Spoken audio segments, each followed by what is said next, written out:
I just wanted to take a quick moment to introduce my really good friend and colleague, Rachel Fine, from the Yale Schwarzman Center. And the reason I wanted to come up here and talk about Rachel is because 4 years ago, Rachel took an enormous bet on the arts track and gave us a space to incubate a show with the Pulitzer Prize-winning composer, Anthony Davis. And that partnership has grown and grown and grown and grown. And now they are the capstone event for the Innovation Summit. So Rachel's been with us from the beginning, and I am just so thrilled to welcome her to the stage.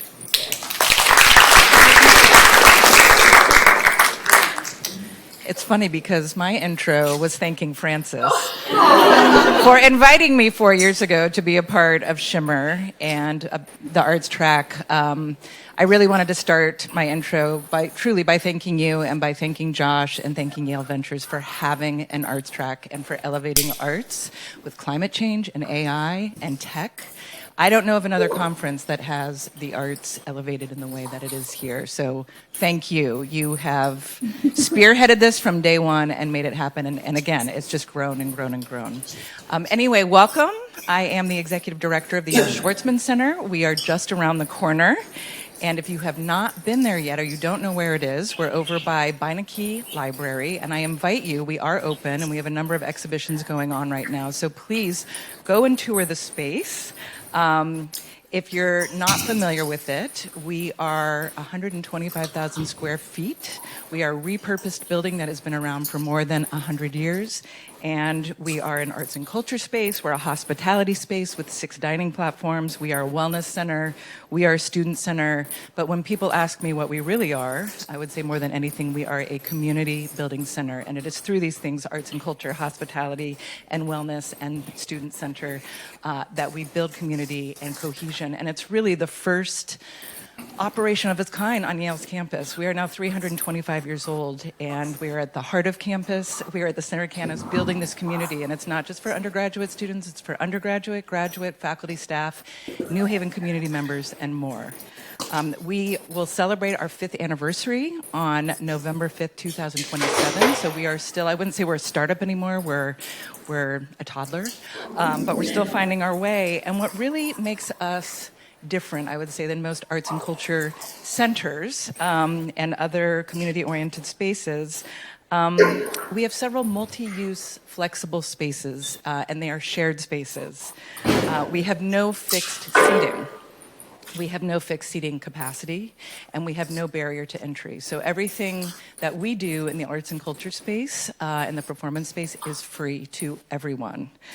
And it is that architecture and those elements that enable us to do interdisciplinary, collaborative work across departments, across schools, across community. And it's my colleague here, Jennifer Harrison Newman, our Associate Artistic Director, who is going to introduce these artists and arts workers who do this incredible work at the intersection of X and the arts.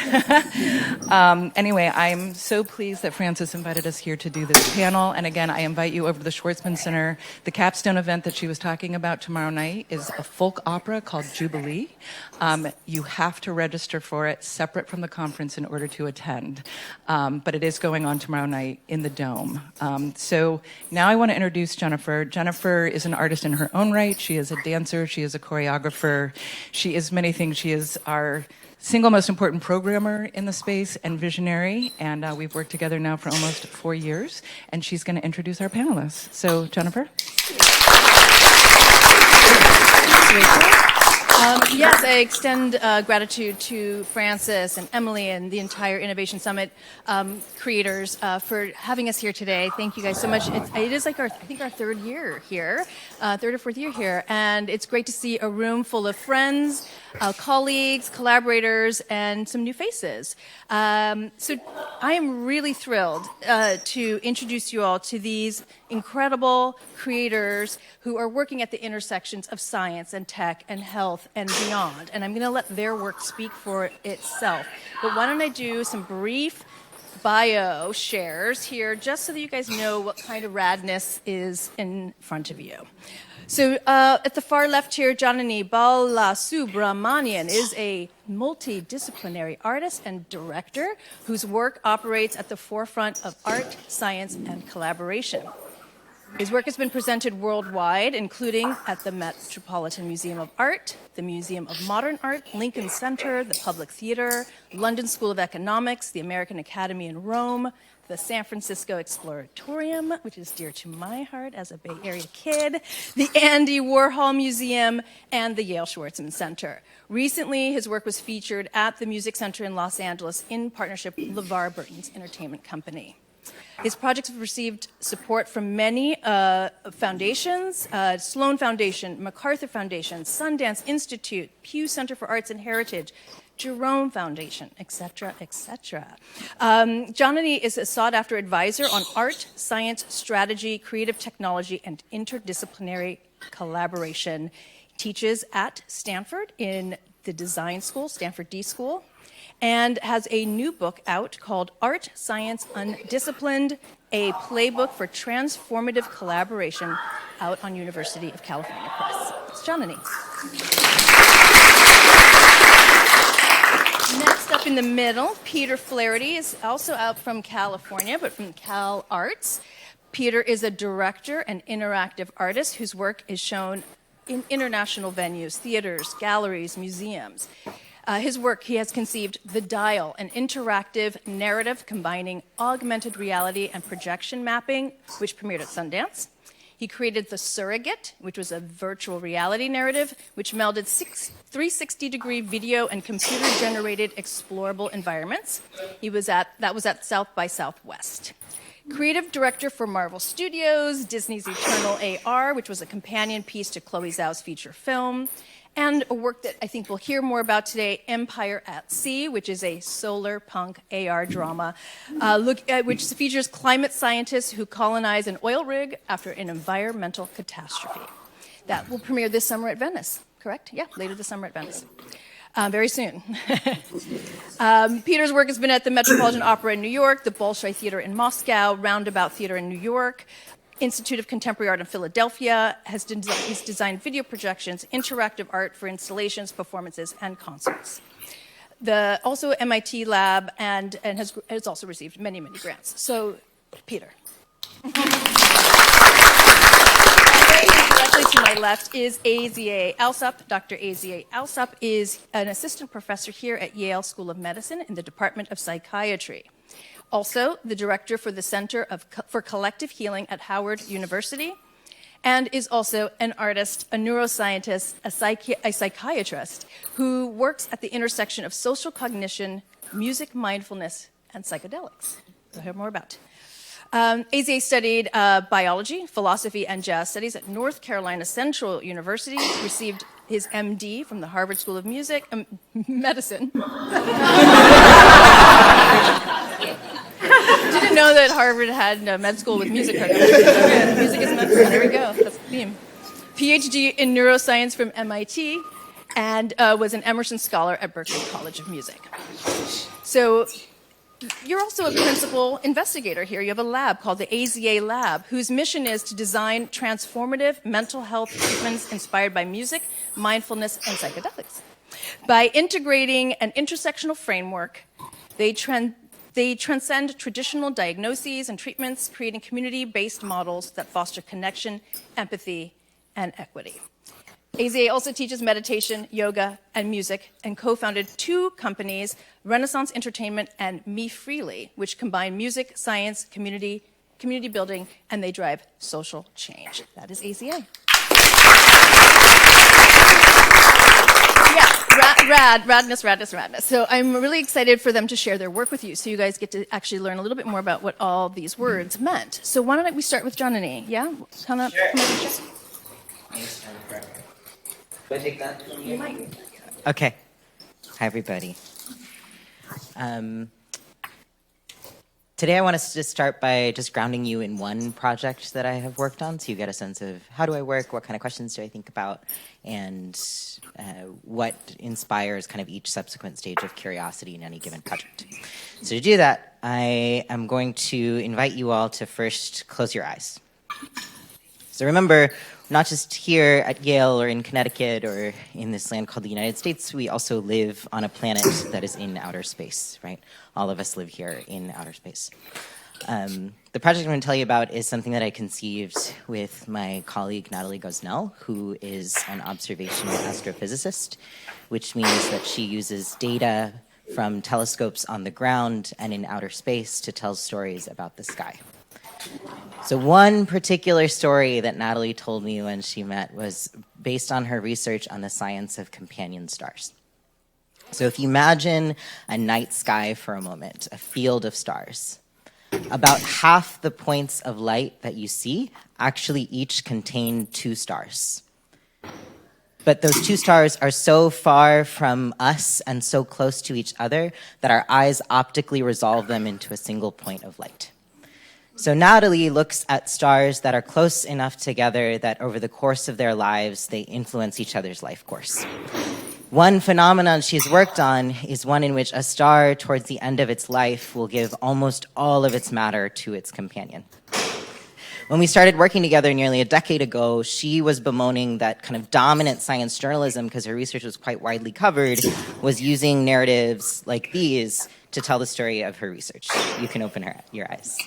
So they were using metaphors to tell this story of mass transfer between stars, metaphors like vampirism, like stellar cannibalism, my favorite one, stellar bad boys.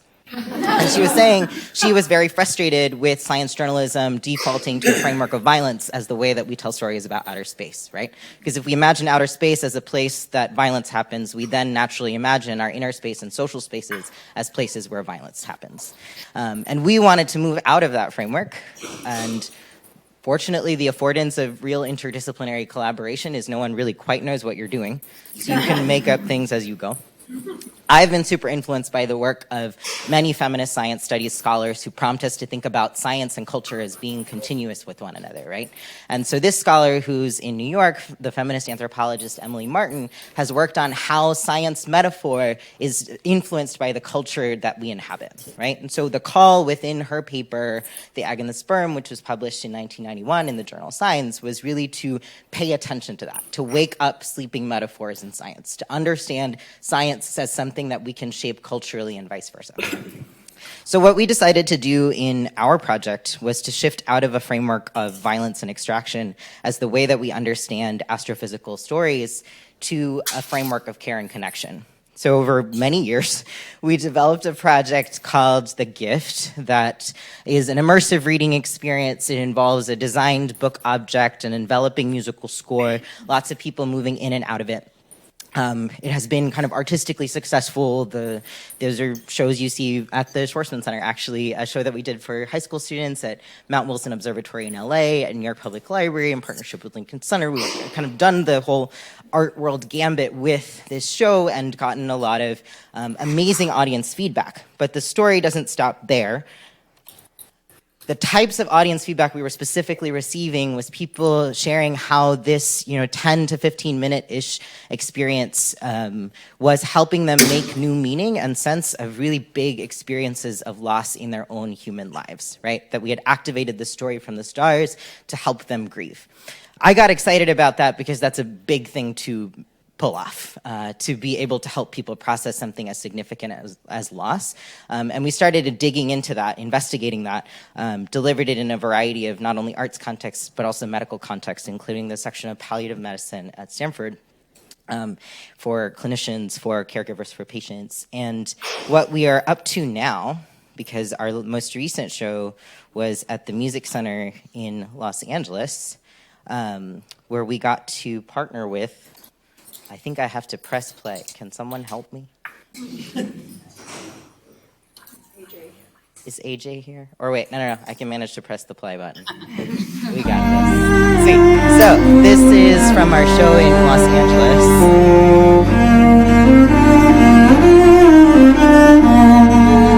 We had the work available in 6 different languages. Something thing amazing about this particular show is we got to partner with the actor LeVar Burton, who I had the joy of being read to by as a child, as many of you probably did too.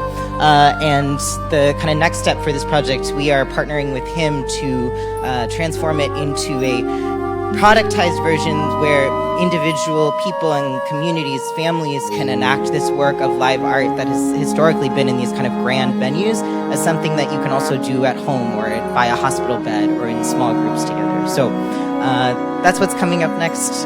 Thank you for being part of this story.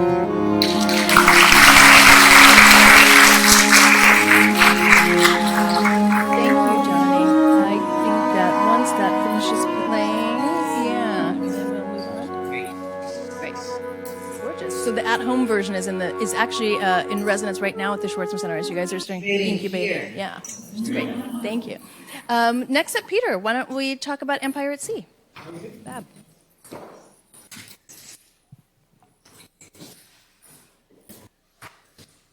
So, hi everyone.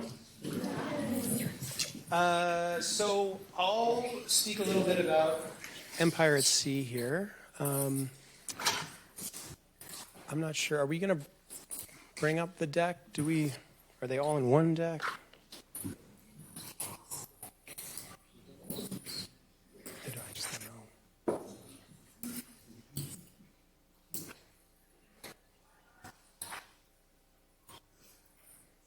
Yeah.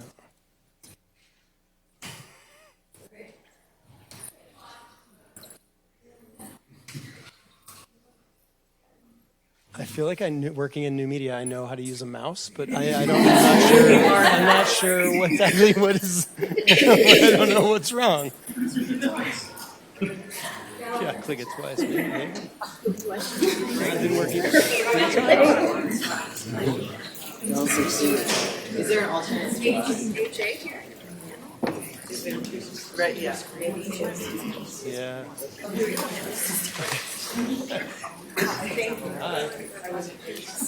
All good.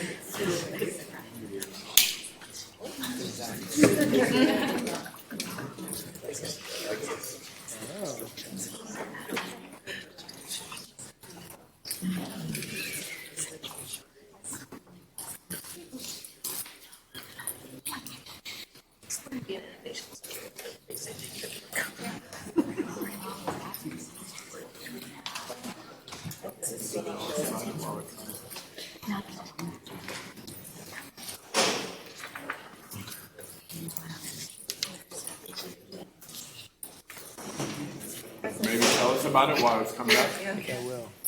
So, so Empire at Sea has an interesting origin story. So it started out when I made a project called The Dial at Sundance, and Intel Studios had started working on their. Oh. We're in the middle of it. Hey, that's it.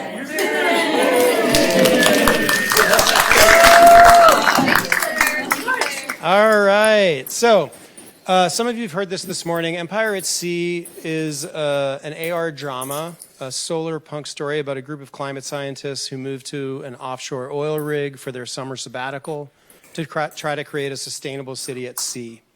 Halfway through the summer, the big one hits, wipes out the coast, and they have to fend for themselves. And then we drop into the story 5 years later, and we meet our young female protagonist, Lonnie. On the morning, she sees a boat on the horizon, and it's the first boat or sign of civilization they've seen in 5 years. The story explores contemporary themes of inclusionary versus exclusionary principles, multicultural communities, and sustainability. There we go. It has a diverse and recognizable cast, including Orlando Jones from American Gods, Ayelet Zurer from Munich, and Jeff Arend from Munich, from Goliath, Beth Grant from No Country for Old Men, and it was shot at Intel Studios here, which is the largest holographic capture stage ever built. It's shown in a Vision Pro headset to 10 audience members at the same time. And we designed a custom LED table to create a situation where it looks like the holograms are being projected out of the table, the Princess Leia effect, for those of you who are of that age. And as you can see in this rendering, the audience gets to choose their pathway through the story. So it's a participatory drama. They're able to move around the table and follow scenes, and scenes branch.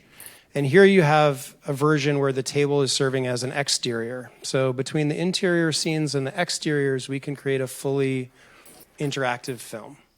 And that's the point. So you're in this communal experience with 9 other people. You're charting your path through this story, following things that are interesting to you. Your actions are pointing out events that are interesting to other people. And so it turns into a very collective experience. I made a project called The Dial that Jennifer mentioned before, which was my first exploration into this type of storytelling. And it's really exciting to a wide array of people. We had older folks who were interested, but also it's really exciting to younger patrons. This participatory version of storytelling is native to them, and you can see it in the room when it happens. So I'm going to show you a video excerpt of a recent portion. No one else has seen this other than me. This was just fresh out of the capture from 2 days ago. So this is a short scene between father and daughter, and I just thought it was particularly well acted and maybe would be of interest to this group.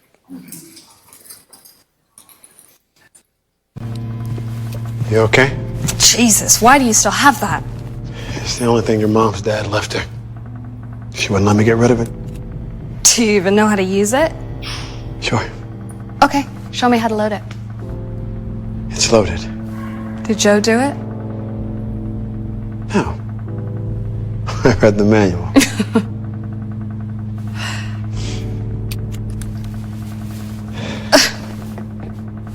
So as you can tell, this was captured in a Vision Pro by me.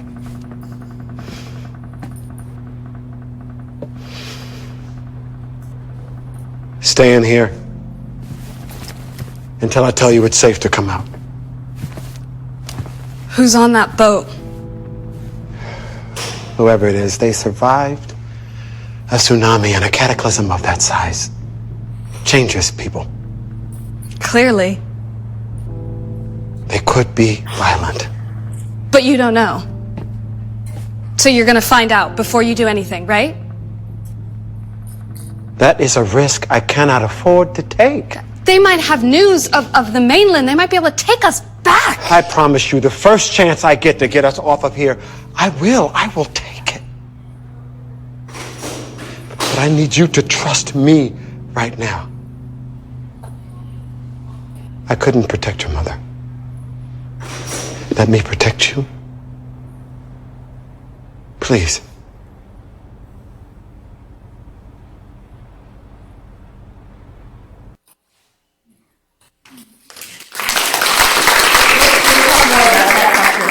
Yeah. Okay, so AZA. Do we need Claire?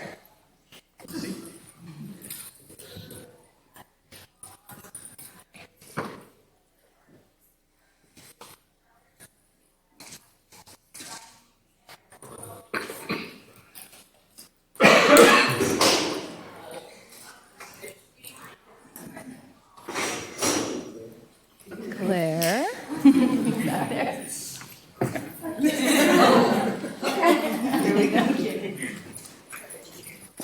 While she's setting it up, I'll start. I think a lot of my work as a transdisciplinary artist is thinking about the idea of our epistemology, like what counts as evidence and who gets to decide what counts as evidence to inform how our systems function. And so a lot of our work, I don't need a randomized controlled trial to tell me that music is powerfully affecting people's emotions or patients that I meet with. But a lot of our work is about how do we create the kinds of information systems that can move policy and move systems. And I'll share kind of one of those stories and how, as an artist, we take the lessons that we have intuitively, try to ask scientific questions about it, and then apply that back into society to have impact. And so in my lab, a lot of what we study is social dynamics.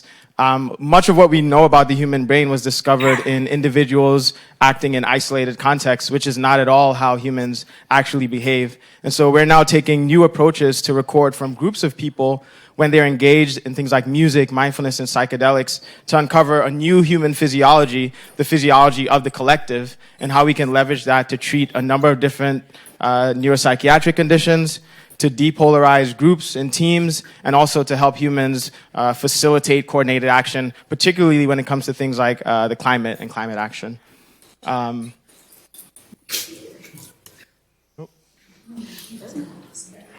And some of the work I'll present, I'll just say I have a conflict of interest with two of the companies that was mentioned, which operate at this intersection of art and science.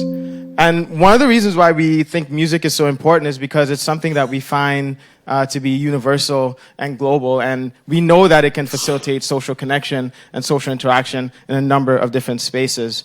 Music is also known now to be one of the most, so he connected this laptop to, this laptop is connected. Okay. Yeah.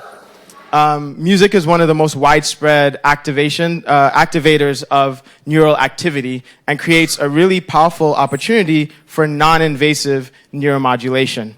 And so one of the things we know as a musician is that certain chords, certain ways of organizing features of music can activate people's emotions in certain ways. And so we wanted to understand, how does a specific chord progression that we find really prevalent in jazz music operating within a social context to modulate social systems?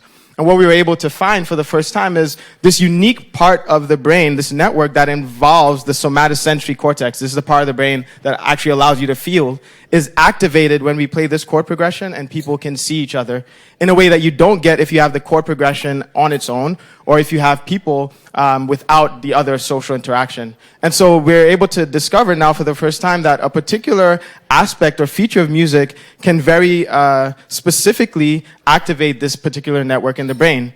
The next question is, like, how do we use this sort of information to actually impact the lives of someone? And so we're really fortunate to receive this award with my co-PI and friend, Victor Wooten, who is also an artist and scientist, to understand how live music could be used in individuals with dementia and their caregivers to treat anxiety. To give you a sense of what that looked like, we partnered with Firehouse Studios right here in New Haven, as well as the New Haven Symphony Orchestra, to record EEG and EKG activity from groups of people while they listened to live music. And that live music consisted of music that was familiar, some that was unfamiliar, and some that included these autobiographical music that they chose. This is an example of what we're talking about. This is the Joseph Wooten Trio. We're also able to have a ton of incredible musicians like James Ginas, Christian Sands, and other well-known musicians to play for these individuals as we recorded this data. This is really fresh off the press, but again, like some of my colleagues here, I'll give you guys a first peek just to show you that when people are looking at live music compared to pre-recorded music with the same visual stimulus, we see differences in heart rate variability. This is the part of the heart that controls autonomic activity. These are just different metrics here.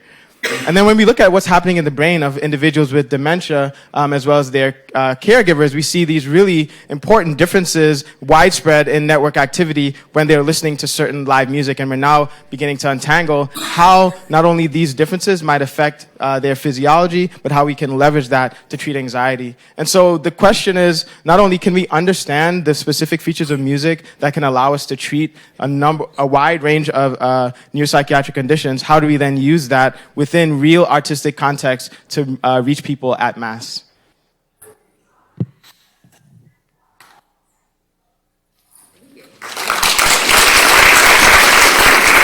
Thank you guys so much for sharing a bit about your work to help ground us all in what their work is. And why don't we start off, I'll just drop us into a little bit, now that you've shared that, maybe we can talk about how specifically for each of you this sort of cross-sector shows up, this cross-sector collaborations show up in your work. I mean, we've seen some examples. Maybe you can speak a little more deeply on it. And then we'll move into scale. But let's start just like nuggets of how it shows up for you.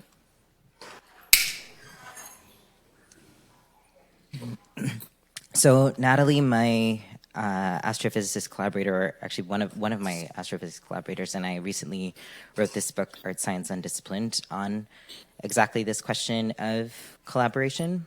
And it features, not only our story, but interviews with a lot of other artists, long-term artist-scientist teams, people who've worked together for many years, as well as the kind of network of investors, funders, curators, people who are supporting our work.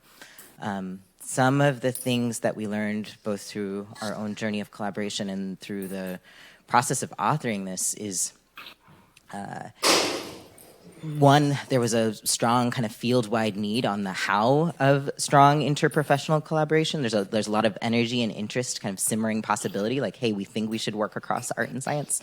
There's not sufficient we aimed to contribute to that, right? To contribute to kind of field methodology on how to do that in a way that all fields are transformed by the encounter of collaboration, that we are, I guess the way I try to conceptualize interdisciplinary work is I can't do interdisciplinary work by sitting alone in my room and thinking interdisciplinary thoughts. I actually have to go talk to a person, struggle through difficult, conflict-filled, tension, relationship, agreement, like process, right? That is core. Thank you to Wendy, who's one of the artists who's also featured in the book, for being here. But I think what was clear is that phased methodology of how to accomplish these kinds of long-term collaborations was necessary, like a way of framing that out. I'll talk about the scale aspect when you ask us that question. But I think it cannot be said enough that the strength of the work hinges on the health and care of the collaboration. Like, that is where you need to invest time and sincere energy and process, or the work will frankly not be good. So that is the metaphor we use in the book, is like the process of garden tending, to scaffold how you think about building a healthy and sustainable collaboration.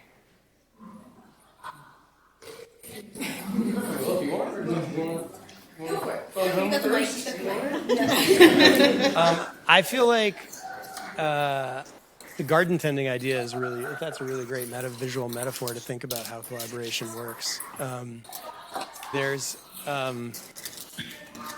It reminds me of this piece called "Robot in the Garden." Actually, that turned into a book. Have you ever heard of that by any chance? I have to go back. I'm going back in my mind, but basically, because it's this idea of this arm. It's this sort of table where there's a robotic arm that can water, drop a seed. Those are your two choices, and it's remote, so you do it over the internet. This is early days of the internet.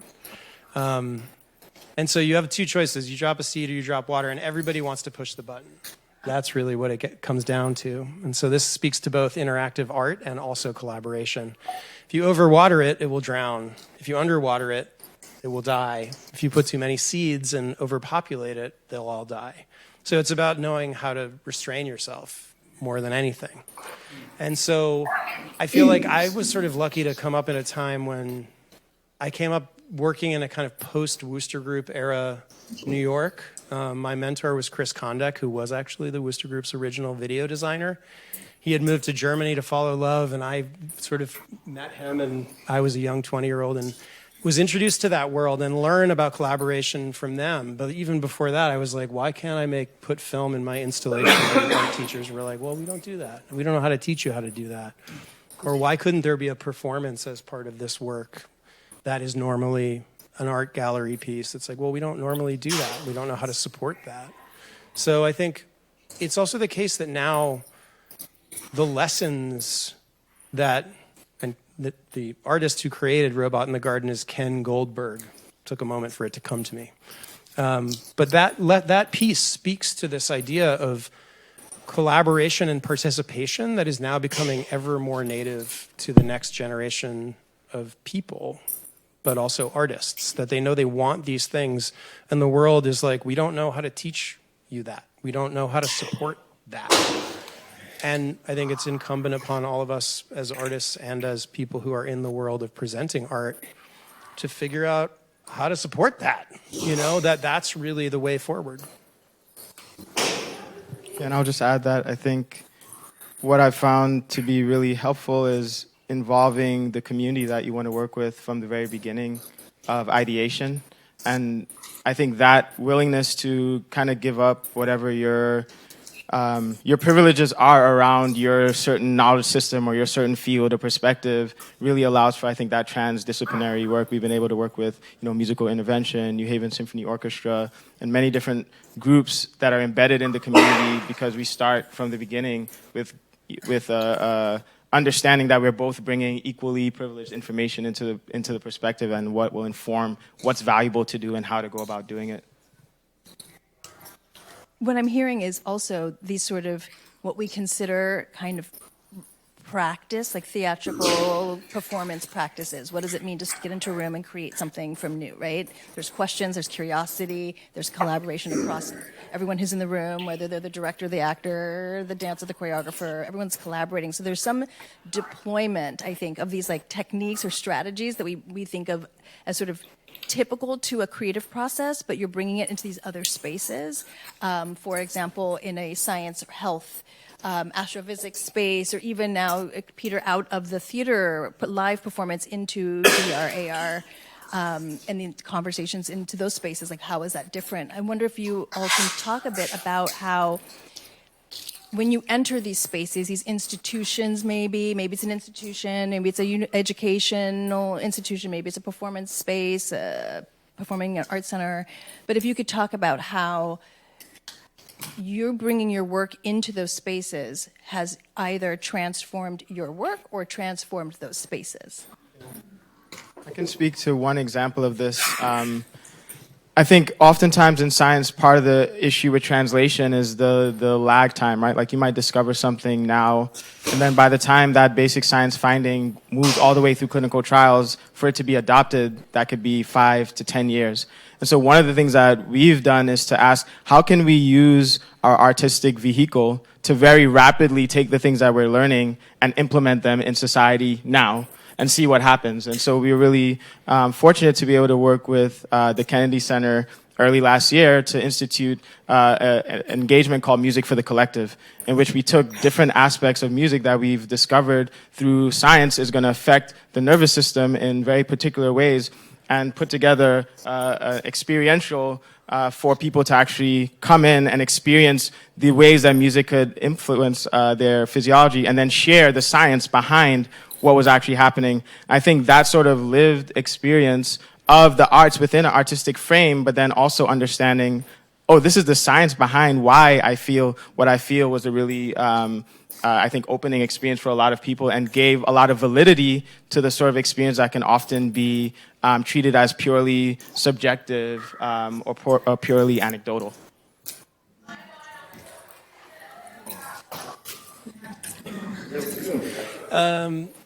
Yeah, I mean,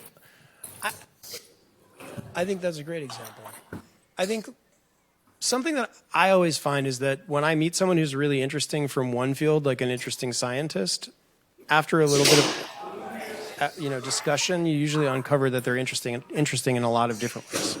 That being well-rounded is actually a strong educational principle.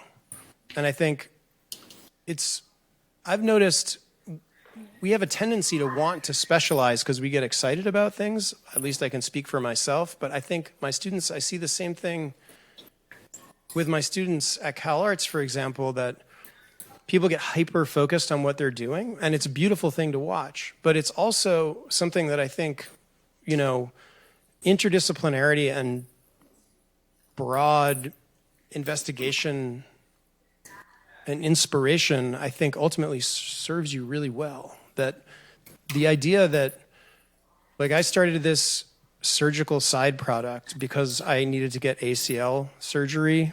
I tore my ACL when I was a 12-year-old, which was very rare, apparently. It was misdiagnosed for years. And then finally, right around the time I was 40, spoiler alert,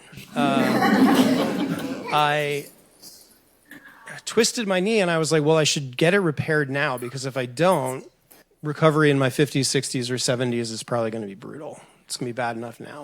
So I got my knee repaired. And the first surgeon my health insurance sent me to, I just knew immediately it wasn't a vibe. It wasn't a match. I just knew I wouldn't feel good about things going forward. So I did a little research, and I found this surgeon online who did pro bono cases for Shriners. And then I reached out to a friend who was at Cedars-Sinai working in a media group in their practice. And I said, hey, can you find me an orthopedic surgeon like that you would recommend? He was like, I know the head of orthopedics. I'll reach out to him. And who comes back to me through that reference? The doctor who did the pro bono work at Shriners. And so I went in for my first intake meeting, and it went great. He did my knee surgery, and then after the surgery, we're sitting in a follow-up clinic. And he was like, so what do you do again? And I was like, well, I do like holograms, I look at holograms, basically. And he's like, oh, I've always been interested in that and what it could do for like medicine. And I was like, well, I've always been interested in medicine. I would have been a doctor if I wasn't an artist.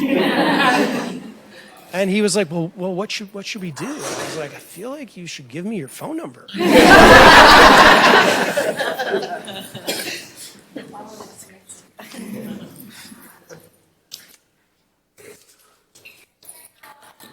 I like the note that you were bringing up, Jennifer, about bringing performance-based strategies into the practice of cross-sector collaboration. One of those strategies I think that's really important is roles. I think when you're doing cross-disciplinary, what we call undisciplined collaboration you are questioning many of the rules and structures within your particular field and productively breaking some of them when it's called for to do what you actually want to do. In the case of the one project I spoke about, I want to help people grieve loss. So I have to break a lot of rules about where art functions and who is allowed to kind of engage and present live art. That's one example.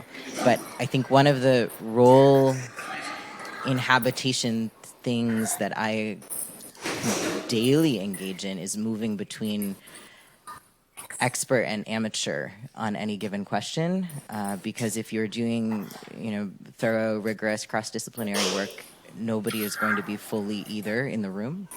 And getting comfortable with each other, inhabiting both roles and being both generous teachers and students at any given moment, I think is actually one of the sharpest tools you need to have to do successful interprofessional work. That's a great. Thank you, guys. So I wanted to lead us into scalability before we sort of open up to questions from the room. I'm sure there are lots of questions, so I sort of want to just jump a little bit into how is scale showing up. You're now, there's different modes that you all are working, whether it's a beautiful book that's now going to be an at-home version that's going to be able to ship to homes or into hospitals, or a VR film headset that can go, can eventually be on glasses, or it can be deployed at such a large scale that it doesn't require showing up to the theater necessarily to experience it. And likewise, it's like how do what you're working on, how does it reach the masses? I know we had music for the collective in our bar, in the Well last summer, and the joint was jumping, right? Like we all felt really good after that. So yeah, maybe you all can speak a bit to that, like the scale, and what methods are you using to sort of change up the conversation of what might have been traditionally the space you were in. So, and now where it's who wants to go first? Peter, you're going to go first this time. All right. So I actually think a lot about what I call tiering for when I release projects. So this started for me when I first started doing VR back in like 2013, 2014. Nobody had headsets. The headsets didn't work. There were no platforms. So even if you were like a coder, you could barely make them work. That was sort of the time. And so you had to figure out ways to be present for them. So this idea of a location-based event like a Sundance or a Tribeca or some event where you could go and try this new tech out with docents to help you was essential. And it started leading me towards because for a theater, I guess you need doors and tickets or maybe just a time, a time and place, and it happens. Or not even, you just find it without any. But the idea of how do you distribute things to the public got interesting as the platform started to mature And actually, this was something that Ravi and I were touching on at the end of the morning pitch session, is like, so I like to think of kind of what is your maximal tier? What's the tier where you get to give your audience everything? So for me, that's frequently a built environment or installation that is the best of the tech. You don't have to worry about if it's not in their home or not, you know? It might be that there's some haptic effect or some other thing like smell-o-vision or whatever, you know, like you can totally craft it your own way. Okay, so then what's the next tier and what do you have to sacrifice? So in my world, that starts to become like different types of VR headsets. So it's like, what is possible? It's about what AR glasses are functional enough that we could deploy on those. And then you tier your way down to the thing that 30% of you are touching still right now, even though I think you're listening to me as well. Those beautiful monoliths in your pocket. So how do we think about what you need to lose to get to every one of those levels?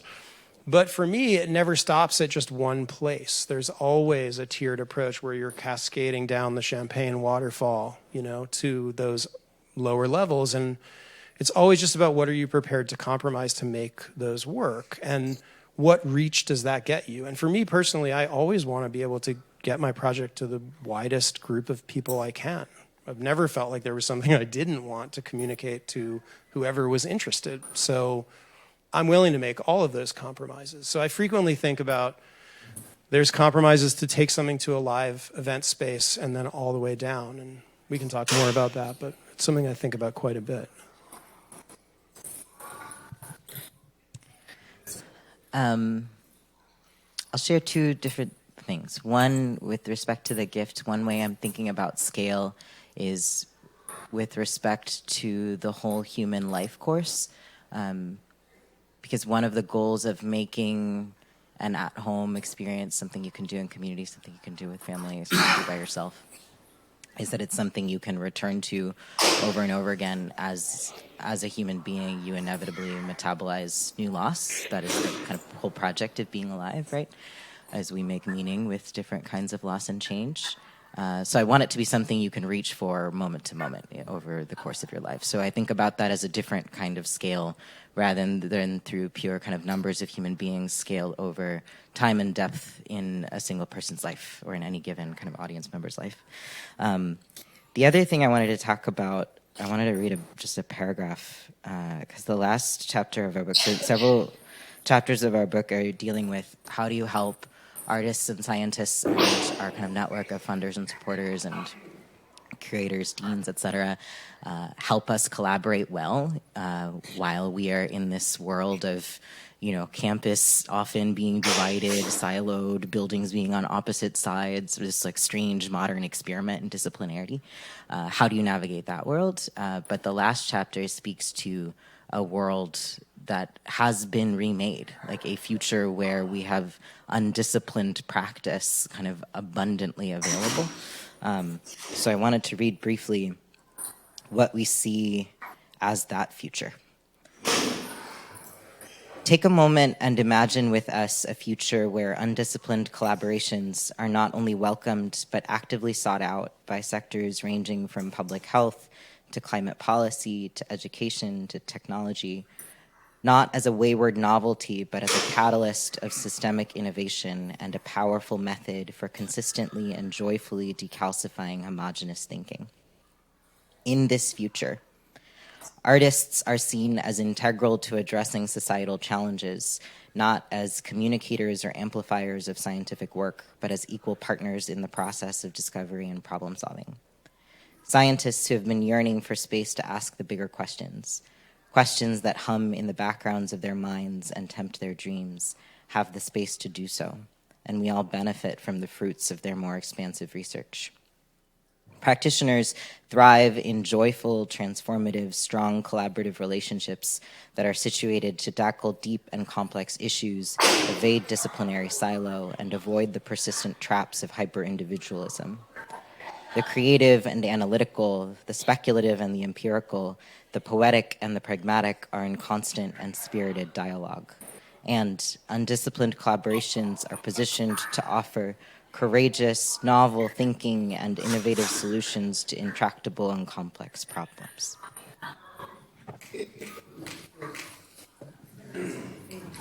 Yeah. Well, I'll just say that I think when I think about scaling, I think about information, culture, and models. And those things I think can and usually do function together, but can also be separable. And so information about what we're discovering and how is that something that can be broadly spread.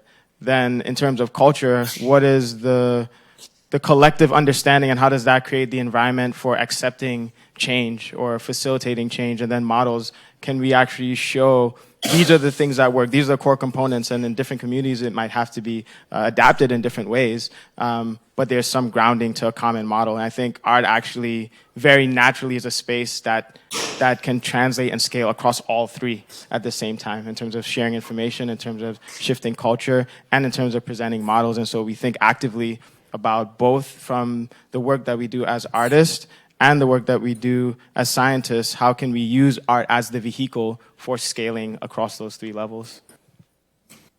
Thank you. One last thing before we open it up to the floor. I'm curious what's next. You shared out projects now, and I'm curious, obviously your work is very much in the now. It's coming out really soon. I'm curious, could you share a little bit about what next? I know there's another project that I keep asking about, so I would love you would love to tell a little bit about it. Just a little bit of what's next.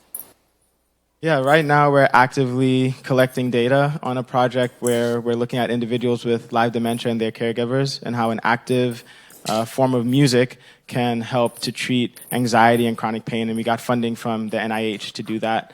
With the work we've been doing over the last 7 years, we've accumulated a large set of data that we feel right now it puts us in a position to really go after music as a first-line treatment for a number of different conditions, including anxiety, depression, and then understanding how, as psychedelic-assisted psychotherapy becomes approved and more commonly available, how the arts can be a really grounding part of that entire therapeutic process. So we're really excited about those projects. Yeah, for me, Empire at Sea first is going to be hopefully at Venice in September, but then also it will definitely be at Lincoln Center for 2 weeks in January, should you choose to check it out. And at Tempe Center for the Arts, for those of you who are Arizonans that are in the audience, I guess. And then possibly the Schwarzman Center. In the spring, maybe, or fall. We'll see. Look for our website. Check the website. Check the socials. And then we'll see. I mean, we're waiting to hear back about that patent. That doctor did give me his number, and it went pretty well. So I'm curious, how many people here have heard of stars before? Okay, how many people have heard of brown dwarfs before? Less. Cool. So they are just as important as a type of celestial body. If you're looking at me confused, that's because though we've had a millennia-long relationship to stars, we've known about brown dwarfs. We actually discovered our first brown dwarf after I was born, right? They are relatively young in human cultural memory, even though they are as fundamental to the universe as stars. So the next work that I'm creating is an operatic work for planetariums called Rogue Objects, where one of the aims is to bring these objects. One of the reasons we didn't find them for so long is they're just outside the kind of wavelengths, the very narrow wavelengths of human sight. So I want to help the audience deal seriously with darkness as a place that is rich and alive. But my other goal is to bring cool art into planetariums, into science museums, into places that are underactivated as places for new culture, but exist in all kinds of communities and not just the communities that typically have access to kind of new contemporary work in the performing art space. So exciting. Okay, so I'm going to open it up to the room. Does anyone have I see lots of familiar faces, but who's got a burning question? We got two hands that were popped up in the front. So let's start here, and then we'll go there. Thank you. So I'm wondering, and this may be more of a question for you, AZA, but also you have the answer. Do you know of any research into like the impact of centering joy in processes, in collaboration and in processes for healing or for activism? Do you know? Is there any research into potential benefits of centering joy in those types of important processes? Did that make sense? Yeah. So I'm not aware of any mechanistic kind of studies that have looked at joy as a specific kind of psychometric, but a lot of the work that we've done around group music making and around group psychedelic assisted psychotherapy, joy and how do you hold that in the face of immense suffering comes up as a consistent theme, particularly within the psychedelic work. And so I think that is an area that's really ripe for that sort of understanding and practice. There's a lot of literature from more of a psychological perspective, but less from a mechanistic perspective.